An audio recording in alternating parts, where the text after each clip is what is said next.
ಆಮೇಲೆ ನನಗೆ ಇನ್ನೊಬ್ರು ಕೇಳಿದ್ರು, ಇವಾಗ ಡೋನರಿಂದ ನಾವು ತಗೊಂಡಾಗ how sure are you of it ಅಂತ. ಅದರಲ್ಲಿ ಈಗ they have come up with proper ನಿಯಮಾವಳಿಗಳನ್ನ ಕೊಟ್ಟಿದ್ದಾರೆ, ಏನೇನು ಕ್ವಾಲಿಟಿಗಳಿರಬೇಕು ಒಂದು ಡೋನರಲ್ಲಿ ಅಂತ. See there can be a female donor as well as a male donor, ಆಯಿತಾ, depending on the requirement of the patient. So ಹಾಗಿರುವಾಗ ಯಾವ ಡೋನರಲ್ಲಿ ಏನೇನಿರಬೇಕು, ಯಾವ ವಯೋಮಿತಿಯಲ್ಲಿರಬೇಕು ಆ ಡೋನರು, ಮತ್ತು ಅವ್ರಿಗೆ ಬೇಕಾಗಿರುವಂಥ ಹಿನ್ನೆಲೆಗಳೇನು, ಅದನ್ನೆಲ್ಲ ಇವಾಗ ನಿಯಮಾವಳಿಗಳನ್ನ ಹಾಕೊಟ್ಟಿದ್ದಾರೆ. ಅವರ ಹ್ಯಾಬಿಟ್ಸ್ ಏನು, whether he is alcoholic, non smoker, ಎಲ್ಲವೂ ಕೂಡ ಇರುತ್ತೆ. It has to be defined. Obviously they'll do the blood test ಮಾಡಿದ್ರೆ ಹೆಂಗಂದ್ರೂ ಗೊತ್ತಾಗುತ್ತೆ ನಾರ್ಕೋಟಿಕ್ ಇದರಲ್ಲಿದ್ದಾರಾ ಇಲ್ವಾ ಅಂತ. ಅದ್ರ ಜೊತೆಯಲ್ಲಿ ಕ್ರಿಮಿನಲ್ ಅಫೆನ್ಸಸ್ ಏನಾದ್ರು ಇದೆಯಾ, in what profession he is in, academic qualification, it's given a lot more importance. ಆಮೇಲೆ age group of course, and your physical health, mental health, ಆಮೇಲೆ ಈ ಥರ ಕ್ರಿಮಿನಲ್ ಅಫೆನ್ಸ್ ಯಾವುದಾದ್ರೂ ಏನಾದರೂ ಕಳ್ತನ ಮಾಡಿರೋದು, ಜೈಲಿಗೆ ಹೋಗಿರೋದು, ಈ ಥರದ ಬ್ಯಾಕ್ಗ್ರೌಂಡ್ ಇದೆಯೋ ಇಲ್ವಾ, ಇದನ್ನೆಲ್ಲ ನೋಡ್ತಾರೆ. ನನಗೆ ಅಷ್ಟು ಪೂರ್ತಿ ನಮಗೆ ಗೊತ್ತಿರಲ್ಲ ನಿಯಮಾವಳಿಗಳು ಏನು ಅಂತ, but to some extent I know these are things what they will look into. Okay, ನಿಮಗೆ ಚಾಯ್ಸ್ ಇರುತ್ತಾ whether to select this or that donor, whether you have the choice, ಆ ಥರ ಇರುತ್ತಾ? I don't know whether they have the choice, but I did not even go for it. I straight away trusted. It's a doctor's call. Yes, I trusted completely. I had faith in her, and I said, okay, ನೀವು ಯಾರನ್ನು ಹೇಳ್ತೀರಾ ಅವರೇ ಅಂತ. But preference ಅಂದ್ರೆ ಅದೇ, ನನ್ನ preference ಇದು south Indian. Obviously south ಇಂಡಿಯಾದಲ್ಲೇ ಇರೋದ್ರಿಂದ ಇಟ್ ವಿಲ್ ಬಿ ಲೋಕಲ್ ಇದ್ರದ್ದೇ ಇರುತ್ತೆ, ಡೋನರ್ ಇರ್ತಾರೆ. ಲೆಟ್ಸ್ ಸೇ ನಾನೇನಾದ್ರು ಡೆಲ್ಲಿಗೆ ಹೋಗಿ ಅಂತ ಅಂದ್ಕೊಂಡಿದ್ರೆ ಅವಾಗ ನನಗೆ then it will be a North Indian probably, ಅಲ್ಲಿ ಯಾರು ಅವೈಲಬಿಲಿಟಿ ಇರುತ್ತೋ ಹಾಗೆ ಆಗೋಗುತ್ತೆ. ಬಟ್ ಅದೊಂದು ಪ್ರಿಫರೆನ್ಸ್ ಇತ್ತು because of the food habit, ಮತ್ತು ಸ್ವಲ್ಪ ಜೀನ್ ಸ್ಟ್ರಕ್ಚರ್ ಒಂದೇ ಇರುತ್ತೆ, DNA ಸ್ಟ್ರಕ್ಚರ್ ಎಲ್ಲ ಸೌತ್ ಇಂಡಿಯನ್ ಆದರೆ ಅಂತ. ದೀಸ್ ಥಿಂಗ್ಸ್ ಅಷ್ಟೇ ಬಿಟ್ಟರೆ ನಾನು I did not ask for anything. But ಈ ಪ್ಯಾರಾಮೀಟರ್ಸ್ ಇವಾಗ ಇರೋದ್ರಿಂದ ಆ ಸ್ಪೆಕ್ಯುಲೇಷನ್ಸ್ನ ಸ್ವಲ್ಪ ಇವಾಗ ನಾವು ಆ ಹೆದರಿಕೆಯಲ್ಲಿ ಹೋಗೋ ಅವಶ್ಯಕತೆ ಇಲ್ಲ ಈಗ IVF ಸೆಂಟರ್ಸ್ಗೆ.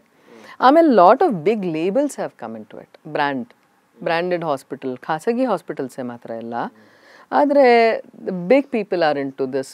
ಇವಾಗ ಈ ಎಸ್ಟಾಬ್ಲಿಷ್ಮೆಂಟ್ ಮಾಡಿದ್ದಾರೆ, ಹಾಗಾಗಿ ಅವ್ರು ಅಷ್ಟು ದೊಡ್ಡ ಎಸ್ಟಾಬ್ಲಿಷ್ಮೆಂಟ್ ಮಾಡಿರುವಾಗ, ಮೆಡಿಕಲ್ ಎಸ್ಟಾಬ್ಲಿಷ್ಮೆಂಟ್ ಇರುವಾಗ ಐ ಆಮ್ ಶ್ಯೂರ್ ಅಷ್ಟು ಜವಾಬ್ದಾರಿ ಇದ್ದೇ ಇರುತ್ತೆ ಅವರಿಗೆ. ಆ್ಯಂಡ್ ಈಗ ಕಾನೂನು ಸಹ ನನಗೆ ಅದನ್ನು ಕೊಟ್ಟು, ಸಲಹೆಯನ್ನು ಕೊಟ್ಟು, ನನಗೆ ಕಾನೂನನ್ನು ಮಾಡಿ ನೀನು ಇದನ್ನು ಮಾಡ್ಕೊಳ್ಬಹುದು, ಮಾಡಿದ ನಂತರದಲ್ಲಿ ದೇ ಹ್ಯಾವ್ ಆಲ್ಸೋ ನಾವು ಈಗ ತಂದೆ ಹೆಸರು ಹಾಕೋ ಅವಶ್ಯಕತೆ ಇಲ್ಲ ಅನ್ನೋದನ್ನು ಸರ್ವೋಚ್ಚ ನ್ಯಾಯಾಲಯ ಹೇಳಾಯಿತು. ಕರೆಕ್ಟ್ ಹೇಳಿದೆ, ಹೌದು. Even in passport also one name is enough, single parent ಅಂತ ಹೇಳಿದ್ರೆ ದಟ್ ಇಸ್ ಇನಫ್. ಅದನ್ನೆಲ್ಲ ನನಗೆ ಕಾನೂನೇ ಮಾಡಿಕೊಟ್ಟಿದೆ. But abroad traveling some countries ಅಲ್ಲಿ ಈಗ ನೋಡಿರೋ ಹಾಗೆ ಐ ಥಿಂಕ್ ಒಂದು ಕನ್ಸೆಂಟ್ ಲೆಟರ್ ಅನ್ನುವಂಥದ್ದು ಬೇಕು, ಕೆಲವೊಂದಷ್ಟು ಡಾಕ್ಯುಮೆಂಟ್ಸ್ ಬೇಕಾಗುತ್ತೆ ಅಂತ. ಓಕೆ, ಸೆಪರೇಟೆಡ್ ಕನ್ಸೆಂಟ್ ಬೇಕಾಗುತ್ತೆ. And specially if it's child is a minor, child minor ಇರುವಾಗ ಮಾತ್ರ ಯು ನೀಡ್ ಅ ಕನ್ಸೆಂಟ್. ಆವಾಗ ಕನ್ಸೆಂಟ್ ಲೆಟರ್ ಬೇಕಾಗುತ್ತೆ. ಆದರೆ 17 ವರ್ಷಕ್ಕೂ ಒಳಗಡೆ ಇದ್ದರೆ ಆ ಮಗು ಅದೇನಾದ್ರು ಟ್ರಾವೆಲ್ ಮಾಡಬೇಕು, ಅಮೆರಿಕಕ್ಕೆ ಹೋಗಬೇಕು, ಲಂಡನ್ಗೆ ಹೋಗಬೇಕು, ಈಗ ತಾಯಿ ಕಸ್ಟಡಿಯಲ್ಲಿದ್ದರೆ ಆಗ they need a consent letter though both the parents are divorced. ಹೌದು. ಇನ್ IVF ಕೇಸಲ್ಲಿ I think those are all the documents enough ಅನ್ಸುತ್ತೆ. ಏನು documents? I don't think so. Why will they ask for it? See, it's already an undisclosed donor. Correct, of course. ಹೌದು. I have no clue. Now where do I get the letter from? Correct. But ಅಲ್ಲ, ಈ ಮಗು IVF ಇಂದ ಆಗಿದೆ ಅನ್ನುವಂಥದ್ದಕ್ಕೆ ಏನಾದರೂ ಬೇಕಾಗಿಲ್ಲ. It doesn't matter. Am a single parent. ನಾನು ಹೆಂಗೆ ಇವಾಗ ಪಾಸ್ಪೋರ್ಟ್ ಮಾಡ್ತೀನೋ ಅದೇ ಕಂಟಿನ್ಯೂ ಆಗುತ್ತೆ. ಬರೀ ಡೈವೋರ್ಸ್ ಕೇಸಲ್ಲಿ ಮಾತ್ರ ಏನಾಗುತ್ತಂದರೆ, ಇಫ್ ಲೆಟ್ಸ್ ಸೇ ಇವಾಗ ತಾಯಿ ಅವಳು ಬೇರೆ ಮದುವೆನೂ ಆಗಿರ್ತಾಳೆ, ಬಟ್ ದ ಮಗು will be belonging to biological father ಬೇರೆಯವ್ರು ಇರ್ತಾರೆ, ಅವರೊಟ್ಟಿಗೆ ಡೈವೋರ್ಸ್ ಆಗಿರುತ್ತೆ. ಆವಾಗ ಅವಳಿಗೆ ಅವ್ರ ಕನ್ಸೆಂಟ್ ಬೇಕಾಗ್ತಿರುತ್ತೆ, because she could be taking maintenance ಎಲ್ಲ ತೊಗೊಳ್ತಾ ಇರ್ತಾರಲ್ಲ, and he has to be aware of it ಅಂತ. ಆ ಥರದ್ದೇನೇನೋ ಅಲ್ಲಿ ಕಾಂಪ್ಲಿಕೇಶನ್ಸ್ ಇದೆ. ಬಟ್ ಇದರಲ್ಲಿ I have no clue who it's undisclosed donor. But ಈಗ ಅನ್ಡಿಸ್ಕ್ಲೋಸ್ ಇರಬೇಕು ಅಂತ ಇಲ್ಲ, ಇದು ನಾನು I have opted for it. Okay. ಈಗ ಅನ್ಡಿಸ್ಕ್ಲೋಸೇ ಇರ್ಬೇಕಂತೇನಿಲ್ಲ, ನಾವು ಹೇಳಿದ್ರೆ They can select their partner also, no? No, not you can select, but you can know the donor. Disclose ಮಾಡಬಹುದು ಅವರ ಐಡೆಂಟಿಟಿಯನ್ನ. But they cannot claim. So nobody can come and claim ಅಷ್ಟೇ. Yeah. They can, I guess.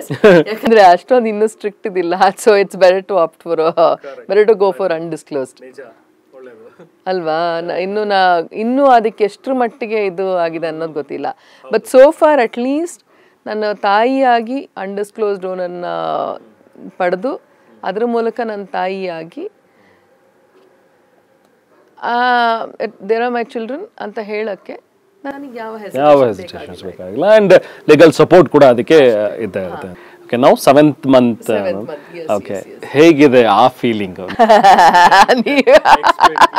ಯಾಕಂದ್ರೆ ಈ 7 but your ನಿಮ್ಮ experience ಈ 7 months ಹಿಂದೆ ಇದ್ದಿದ್ದು ನಿಮ್ಮ ಲೈಫಿಗೂ ಈಗ ಈ ಪ್ರೊಸೀಜರ್ ಎಲ್ಲ ಸ್ಟಾರ್ಟ್ ಆದಾಗ ನಾವು ನಿಮಗೆ ಅನ್ನಿಸ್ತಾ ಇರೋದಕ್ಕೂ ಹೇಗೆ ನೋಡ್ತೀರಿ? ಆಗಿನ ಭಾವನಾ ಈಗಿನ ಭಾವನಾ? ಆಗಿನ ಭಾವನಕ್ಕೂ ಈಗಿನ ಭಾವನಕ್ಕೂ ನಮ್ಮಪ್ಪ ಒಂದೇ ವರ್ಡ್ ಹೇಳ್ತಾರೆ ನನ್ನ ತಂಗಿಗೆ, ನಂದಿನಮ್ಮ ಹೆಣ್ಣಾಗ್ಬಿಟ್ಟಿದ್ದಾಳೀಗ ಅಂತ. ಅಂದರೆ ಇಟ್ಸ್ ಮೋರ್ ಸರೆಂಡ್ರಿಂಗ್ ಫೀಲಿಂಗ್ ಅಲ್ವಾ? ಒಂಥರ ನನ್ಗಿಷ್ಟ ಆಗಿದ್ದೆ ನಾನು ಮಾಡ್ತೀನಿ, ನಾನು ಹಿಂಗಿದ್ದೆ ಹಂಗಿದ್ದೆ ಅಂತ ರಾಜಾರೋಷವಾಗಿ ಇವಾಗ ಓಡಾಡ್ಕೊಂಡಿರೋಕ್ಕಾಗಲ್ಲ. ಏನೇನೇ ಬದಲಾವಣೆಗಳಾದ್ರೂ ಯು ನಾಟ್ ಅ ಪೇಷಂಟ್. ಅಂದ್ರೆ ಏನೋ ಜ್ವರ ಬಂದು ವಾಮಿಟ್ ಆಗ್ತಿದ್ಯೋ ಆದ್ರೂ you have to still accept, oh it's part of the process ಅಂತ ಅನ್ಕೊಂಡು ಮತ್ತೆ ಅದಕ್ಕೆ ಹೊಂದ್ಕೊಂಡಿರ್ಬೇಕಾಗತ್ತೆ. ಈಗ ಜ್ವರ ಗಿರ ಆದ್ರೆ ಏನಾಗ್ಬಿಡುತ್ತೆ, ಜ್ವರ ಆಗಿದೆ ಅಥವಾ ಏನೋ ಫುಡ್ ಪಾಯ್ಸನಿಂಗ್ ಆಗಿ ವಾಮಿಟ್ ಆಗ್ತಿದೆ ಏನಾದ್ರೆ ತಕ್ಷಣ ಓಡೋಗ್ಬಿಡ್ತೀವಿ. ಓ ತಕ್ಷಣ ಅಂತೀರ ಸಾಕಪ್ಪ ಅಂತ. ಯು ಹ್ಯಾವ್ ನೋ ಟ್ಯಾಬ್ಲೆಟ್ ತಗೊಂಡು ಏನಾದರೂ ಒಂದು ಗೆಟ್ ರಿಡ್ ಆಫ್ ಇಟ್. ಹೌದು. ಇವಾಗ you have to just listen to it but no choice. It's nice ಅನ್ನೋಕ್ಕಿಂತ ಹೆಚ್ಚಾಗಿ ಪಾಪ ನಮ್ಮಪ್ಪ ಅದು ಹೇಳ್ದಾಗ ನನಗೂ ಅನ್ನಿಸ್ತು, ಹೌದು ಹೆಣ್ಣಾಗ್ಬಿಟ್ಟಿದ್ದೀನಿ ನಾನೀಗ.